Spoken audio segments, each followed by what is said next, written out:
Artist Praveen Shobha's ഭക്തിപുരസ്സരം സമർപ്പിക്കുന്നു.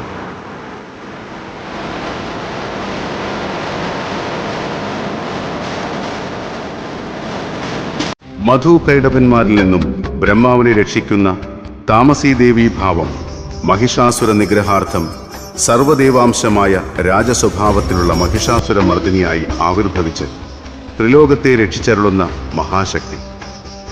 ശുംഭനിശുംഭന്മാരിൽ നിന്നും ജഗത്രയ രക്ഷയ്ക്ക് കൗശികയായി സ്വാത്വിക രൂപം കൈക്കൊള്ളുന്ന പരാശക്തി. ആർട്ടിസ്റ്റ് പ്രവീൺ ശോഭാസ് ഭക്തിപുരസ്സരം സമർപ്പിക്കുന്നു.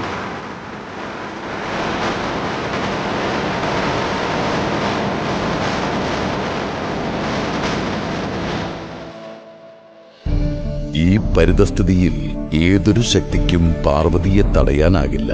എന്നാൽ നമുക്കൊന്നു മാത്രമറിയാം, പാർവതിക്ക് തന്റെ പത്നീധർമ്മം ലംഘിക്കുവാൻ ഒരിക്കലും സാധിക്കുന്നതേയല്ല.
സ്വാമി, നാം ഭയപ്പെട്ടതുപോലെ തന്നെ നമുക്ക് അപരാധം സംഭവിച്ചിരിക്കുകയാണ് സ്വാമി.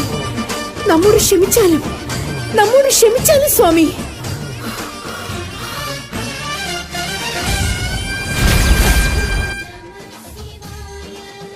ആദിശക്തി സ്വന്തം ഉത്തരവാദിത്വങ്ങൾ പൂർണ്ണമായും നിർവഹിച്ചിരിക്കുകയാണ്.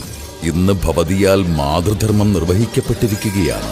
നീ നമ്മുടെ അർത്ഥാഗ്നിയായതിനാൽ നാം ഇന്ന് അത്യധികം പ്രസന്നനായിരിക്കുകയാണ്.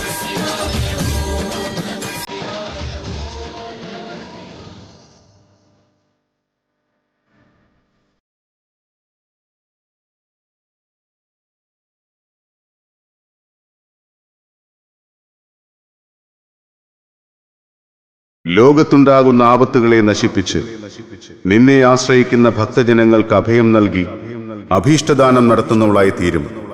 അതുകൊണ്ട് എല്ലാവരും നിന്നെ മംഗളദേവി എന്ന് വാഴ്ത്തി സ്തുതിക്കും. നീ ലോകത്തിലെ അധർമ്മനാശിനിയും ഭവാനിയുമായി വാഴ്ത്തപ്പെടും.